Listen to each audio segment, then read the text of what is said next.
1800s లో మనుషులు దూరం వరకు మాట్లాడడానికి ఏ సాధనము లేదు. టెలిగ్రాఫ్ ఉన్నప్పటికీ అది కేవలం కోడ్స్ అంటే డాట్స్ లేదా ఈ డాషెస్ మాత్రమే పంపగలిగేది. ఈ శబ్దం, మాట, మ్యూజిక్ ఏది పంపలేదు. అలెగ్జాండర్ గ్రహం బెల్ ఒక శాస్త్రవేత్త, అలాగే చెవిటి పిల్లలకు బోధించే ఒక టీచర్. ఆయనకు శబ్దం గురించి చాలా ఇంట్రెస్ట్ గా ఉండేది. అతనితో కలిసి పనిచేసేవాడు థామస్ వాట్సన్, ఒక మెకానిక్. ఇద్దరూ కలిసి శబ్దాన్ని వైర్ మీదుగా పంపించడం, శబ్దంను కంపనాలుగా మార్చడం, ఈ కంపనాలను ఎలక్ట్రిక్ కరెంట్ గా మార్చడం లాంటి ప్రయోగాలు చేయడం జరిగింది. 1876 లో బెల్ ల్యాబ్ లో ఒక ప్రమాదం జరిగింది. వాట్సన్ ఒక యంత్రం పనిచేస్తుండగా యాక్సిడెంట్ గా యాసిడ్ అనేది పడుతుంది. దాంతో బెల్ గట్టిగా మాట్లాడతాడు. ఆ గట్టిగా మాట్లాడిన మాటలు ఏవైతే ఉన్నాయో ఆ మాట వాట్సన్ కు వైర్ ద్వారా వినిపించింది. అదే ప్రపంచంలో మొదటి టెలిఫోన్ సెంటెన్స్. మనం మాట్లాడితే శబ్దం అనేది వేవ్స్ లా మారుతుంది. ఈ వేవ్స్ ఒక మెంబ్రేన్ ని కదిలిస్తాయి. అది ఎలక్ట్రో మ్యాగ్నెటిక్ ద్వారా కరెంట్ వేవ్స్ గా మారుతుంది. వైర్ ద్వారా అవి మరో చివరికి వెళ్తాయి. అక్కడ మళ్ళీ శబ్దంలా మారి మనకి వినబడుతుంది.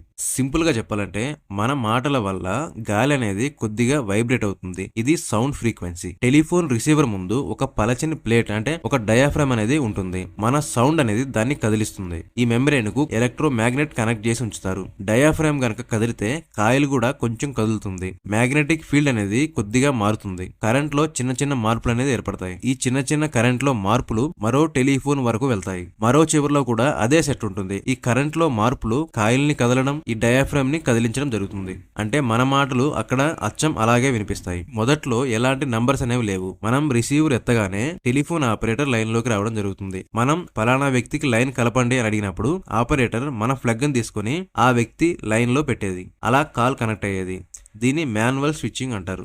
నెమ్మదిగా ప్రజలు పెరగడం, లైన్లు పెరగడం, ఆపరేటర్లతో కనెక్ట్ చేయడం అనేది చాలా స్లో అవ్వడం, ఇలాంటి సమస్యలతో ప్రతి లైన్ కు ఒక నెంబర్ ఇవ్వడం స్టార్ట్ చేశారు. ఇక ఆపరేటర్ లేకుండా కాల్ ఆటోమేటిక్ గా కనెక్ట్ అయ్యేది. దీన్నే రోటరీ డయల్ అని పిలిచేవాళ్ళు. ఉదాహరణకు ఈ 6 అనేది తిప్పినప్పుడు 6 పల్సులు అనేవి ఏర్పడేవి.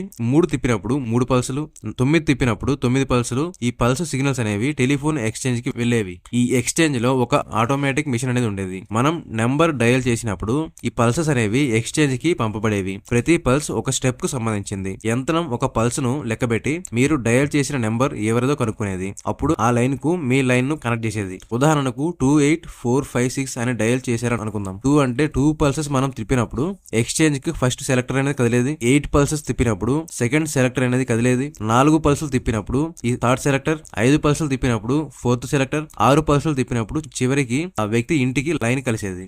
ఆపరేటర్ లేకుండా కాల్ కనెక్ట్ అయ్యేది. మెల్లగా ఈ రోటరీ డయల్ అనేది పడిపోయింది. బటన్స్ ఉన్న ఫోన్లు వచ్చాయి. ప్రతి బటన్ ప్రెస్ చేస్తే ఒక ప్రత్యేక సౌండ్ ఫ్రీక్వెన్సీ అనేది వచ్చేది. ఆ టోన్ ఎక్స్చేంజ్ కి వెళ్లేది.